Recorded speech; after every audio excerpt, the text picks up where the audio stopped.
They tried to bury it. For years, maybe centuries, they did everything to keep it hidden. Not just from the world, but even from you. Because if you knew what truly walks these corridors, what prays beside you in pews, what speaks from pulpits in holy vestments, you wouldn't sleep tonight. This isn't just about corruption, not about scandals or documents or Vatican finances. No, this goes deeper than that. This is about something ancient, something inhuman, something that was never supposed to return. And yet it has. Even now it moves through the church. It mimics holiness. It chants in Latin. It wears the robe, the ring, the mitre. But it is not of God. And last month, the Pope saw it. At exactly 12:00 midnight, Pope Leo XIV summoned an inner circle. There were no lights, no photographers, no public statements, just silence and shadows.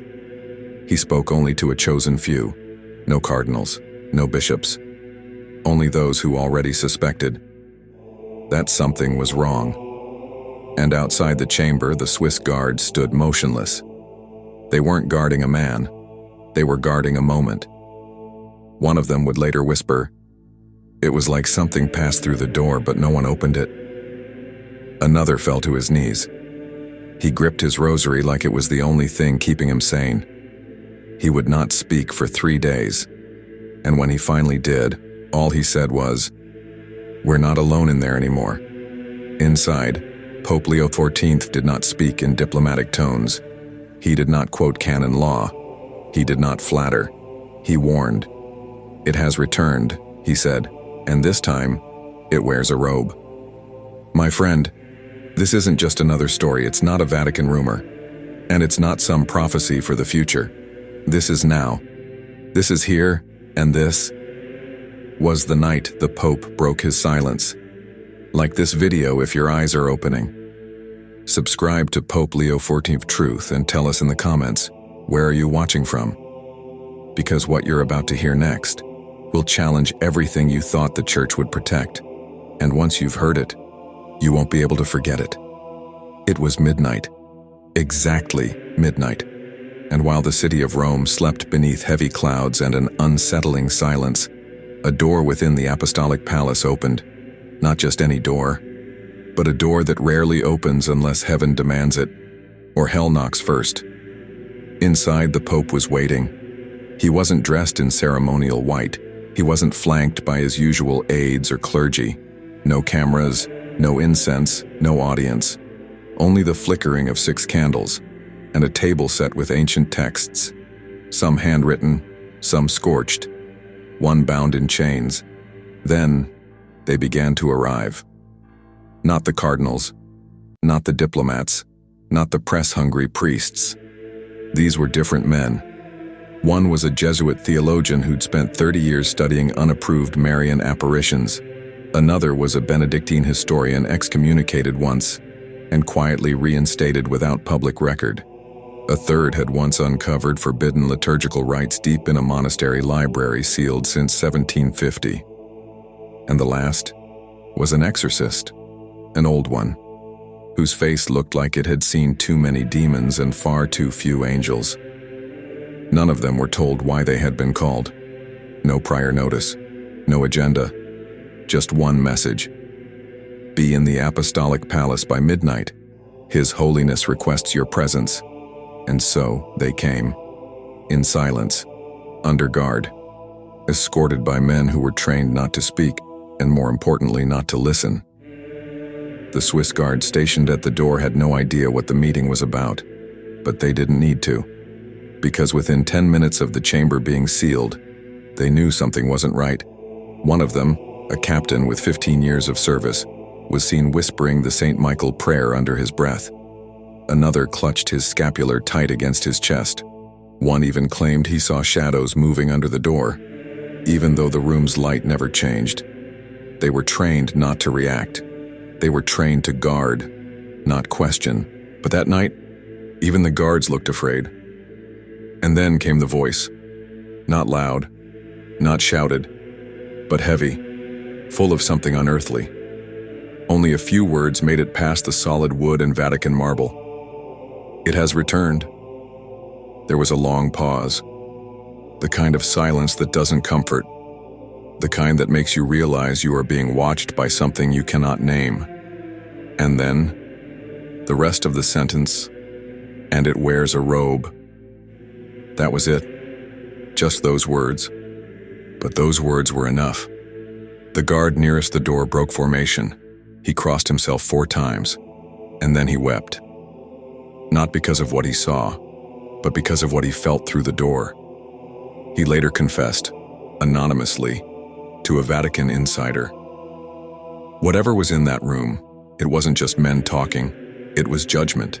Something was being judged, or warned, or both. I don't know, I just know. I wasn't supposed to hear that voice. And still, to this day, the Vatican has issued no official statement, no acknowledgement that such a meeting occurred, no names, no transcripts, only a leak. A fragment of distorted audio passed through unseen channels, likely from a hidden recording device placed by someone within that sacred chamber, someone who believed the world had a right to know. The voice in the recording is unmistakably Pope Leo XIV, low, measured, but wounded. He speaks like a man who has seen the mask pulled off something holy, and underneath found not a face, but a void. That recording, though only 11 seconds long, now circulates among a few underground channels. No mainstream outlet has dared to verify it. Most deny its authenticity outright. But those who know the Pope's voice, those who've studied the Vatican's speech cadences, those who've read the hidden prophecies of Fatima and Akita, they all agree. It is him. And what he said was not metaphor. It was not a symbol. It was a reality. It has returned, and it wears a robe. What did he mean? Was he speaking of a heresy, a force, a person, or worse, something not quite human at all? We do not know, but we do know this. That phrase matches an obscure entry in a sealed Vatican document dating back to 1666, a document buried beneath 3 papal reigns and never meant to be opened.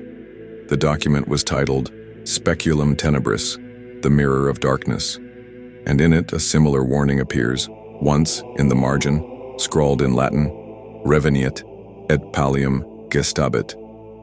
It will return, and it will wear the robe. Coincidence or confirmation? You must decide, but make no mistake, that midnight meeting, that gathering of the few, was no ordinary council. It was something more, something dangerous, something ancient, and maybe something final. They say that after the doors were locked, Pope Leo XIV didn't sit. He stood, not behind a lectern, not before an altar, but in the center of the room, a simple wooden crucifix in one hand and an old sealed envelope in the other. He didn't begin with prayer. He didn't ask for silence. He didn't smile. He just looked at them, one by one, as if deciding whether each man could carry what he was about to place on their soul. And then, he spoke. His first words were not recorded in full, but fragments from the leaked minutes suggest the following. What I'm about to say may cost each of you your peace, and perhaps your lives, but you must hear it, because the next one who speaks falsely will speak from this chair. The room was still. No one moved. The exorcist reportedly made the sign of the cross, but with trembling fingers. And that's when the Pope opened the envelope. Inside were 7 pages, all handwritten, all in Latin, some smudged with what appeared to be moisture or ash. One page had a seal at the bottom, a strange symbol not from any papal ring, but older, pre-papal, ancient. These pages, he explained, had been delivered anonymously to the papal apartments only 3 days earlier. No courier, no record of entry. The security cameras showed nothing. But when the Pope opened his private study that morning, there the envelope lay, on the table where he had left only a rosary the night before. It was placed carefully, respectfully, deliberately. And the words written inside? Some of them were warnings, others were recountings, and one, only one, was a name. That name is still unknown. It has not been spoken publicly, but the Pope referred to it that night only once, and even then, indirectly. He said, "He walks among us now. He speaks as we speak, but he serves a kingdom not made by the Father." One of the theologians asked if this meant a future Antichrist. Another asked if this was symbolic. But the Pope raised his hand, and then he said this: "No, this is not the Antichrist of the end. This is the deceiver of the now. He will not conquer with violence, but with kindness, tolerance, and half-truths. He will quote the gospel, but only the parts that serve him. He will honor Mary, but deny her tears. He will bow before the altar, but never tremble in the presence of the Eucharist." And then came the part that no one expected. The Pope turned toward the exorcist, and with an authority that silenced the entire chamber, he asked, "Is it possible for a man to wear the garments of the priesthood, to speak the right, to hold the host in his hands, and still not be a man at all?" There was no immediate answer. The exorcist said nothing for what felt like a full minute. Then, with tears in his eyes, he whispered, "If the heart no longer trembles before the Blessed Sacrament, then the body may still walk, but the soul is gone." What followed after that is mostly redacted. Only one line was preserved in the notes leaked to the outside world. A chilling line spoken directly by Pope Leo XIV, his voice reportedly low, hoarse, and resolute. "The next false shepherd will not knock on the door. He already has the keys." The meaning? Unclear. Was it a metaphor? A literal prophecy? A statement about a future pope? Or a dark admission that someone already in power is no longer serving the will of God? We are not told. The Vatican has neither confirmed nor denied the authenticity of that meeting. No one who attended has come forward. And yet, the Swiss guard who was stationed outside that night, he's no longer on duty. He resigned in silence, disappeared from public record. His final statement to a trusted chaplain was recorded privately. "I served the Holy Father faithfully for years, but that night, I saw something that made me question which kingdom this church truly belongs to. My brethren, this is not fiction. This is not drama. This is not a conspiracy theory. This is a fracture in the veil. A glimpse behind the curtain the church has kept drawn for centuries. A warning, spoken not to the world, but to a chosen few. And now, to you." After a long silence, Pope Leo XIV placed the final page of the mysterious letter on the table. Then, slowly, carefully, he reached beneath his cassock and pulled out something that none of the men in the room had ever seen. It was a book, not bound in the usual way, not with gold leaf or papal crests, but with black leather, aged, cracking, almost wet-looking. The spine had no title, just one burned-in symbol, a shattered halo pierced by a serpent's fang. He laid it flat, and only then did he whisper its name: Speculum Tenebris, the mirror of darkness. Every man in the room froze. They knew of it. They had heard it mentioned, quietly, cautiously, in the Vatican's deeper archives. It was said to predate Trent. Some say it came from the early Desert Fathers. Others say it was discovered in a sealed catacomb beneath Antioch. No one could agree on its origins, but everyone knew one thing: this book was never meant to be opened. Theologians had dismissed it as apocryphal. Historians said it was heretical. And every pope for over 500 years had ordered it sealed beneath layers of theological censure. But Pope Leo XIV, he had broken the seal. He had read it, and now he would reveal it. He opened the book slowly. The pages were brittle. Some had markings that looked like claw scratches. Others were covered in faded ink and something that might have been blood. No one could be sure. But the room smelled like smoke and myrrh the moment it was opened. The Pope did not read aloud. Not yet. He turned to one particular page, one that had been flagged centuries ago in red wax. It was written in Latin, but not the Latin of the liturgy. No, this was older, rough, primal, almost pre-Christian. He translated it aloud, voice heavy with dread. There shall come a season when shepherds shall speak with the tongue of serpents.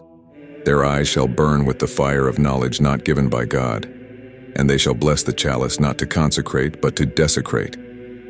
Then he turned the page, and what followed? A description, a prophecy, a warning. It spoke of a figure, nameless, faceless, who would rise not in defiance of the church but within it.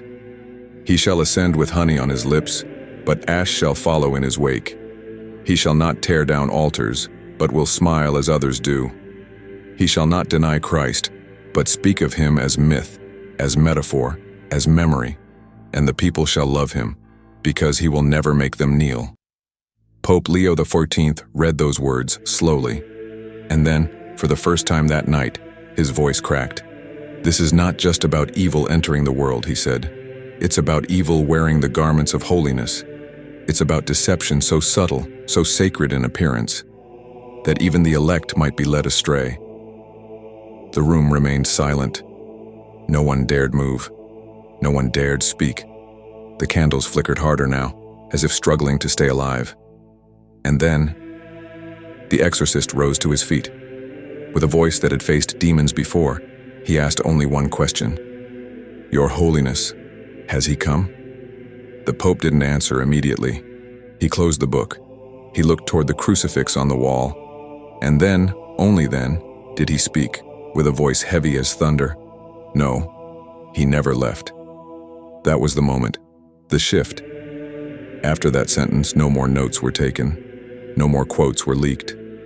Only shadows remained in the memories of those who heard it. The meeting ended just after 2 a.m. The Pope dismissed them one by one.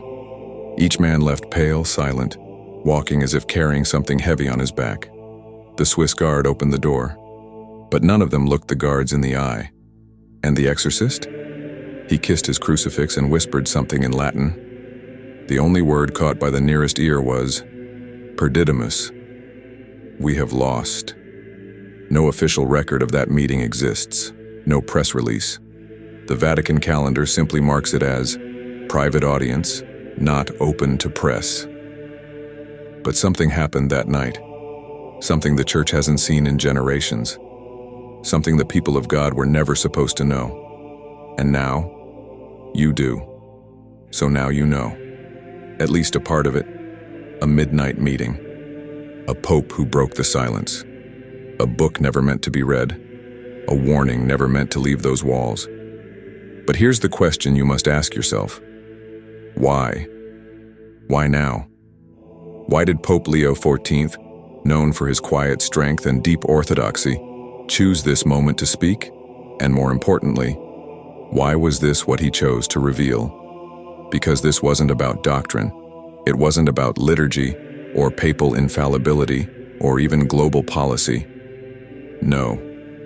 This was about the soul of the church, the hidden war within it, the unseen enemy that doesn't stand outside the gates but now walks the marble halls and preaches from pulpits and smiles behind robes. Brethren, we are not watching the beginning of a crisis. We are living in the aftermath of one that has already taken root. And here is the terrible truth. The deception Pope Leo XIV described. It isn't coming. It isn't preparing. It is already here. Not violent, not obvious, not grotesque, but clean, respectable, charming, compromising. It quotes the Gospels. It kneels at Mass. It praises love, but denies repentance. It welcomes all, but stands for nothing. And if you look too quickly, you'll think it's holiness. You'll think it's progress. You'll think it's mercy. But beneath the smile, there is rot. Pope Leo XIV didn't name names. He didn't need to. Because this is not about a single man. It's about a spirit that imitates righteousness, that mimics the church, that has learned the language of theology, but forgotten the fear of God. And this is where you come in, you who are watching right now. You who feel something trembling deep in your soul. A quiet confirmation that something is wrong, even if no one around you will say it aloud. You are not imagining things. The silence you feel in the sanctuary, the coldness behind the homily, the emptiness behind the smiles, that is not your fault. That is the fracture. That is the wound that Pope Leo XIV tried to expose. In secret, at midnight, with men he knew could be trusted to hear it. But now, somehow, the veil has been lifted, and you have heard it too. So what do? Do you look away? Do you pretend this was all just rumor or fear or superstition? Or do you ask the question, the dangerous question, what if he's right? What if the next shepherd is already here, and he's not here to guard the flock, but to lead it astray? What if the church is being tested not by external persecution, but by internal imitation? What if your silence is the one thing keeping the deception alive? And what if your voice, your search for truth, your refusal to bow to lies wrapped in liturgy, is the one thing that can still break the spell? Because that's what this is. A spell. A grand illusion. And it can only survive as long as no one dares to name it. But Pope Leo XIII named it. At midnight, in the shadow of St. Peter's Dome, he spoke what others refused to. And now, it falls to you. If you still believe that truth is worth seeking, even when it hurts, even when it costs, then like this video and subscribe to Pope Leo XIV Truth. Comment below and tell us where you're watching from. But more importantly, do not be silent. Read the scriptures, pray the rosary, confess, fast, and ask God for the one gift that can pierce through every false light: discernment. Because the false shepherd, he may not wear horns, he may not curse the cross, he may not deny Christ, but he will redefine him until Christ no longer saves, but only comforts, until the cross is no longer a sacrifice, but a suggestion. Do not fall asleep, brethren, for the mirror of darkness has been opened, and now the church must look at herself, and so must you. Truth is not popular, but it is eternal.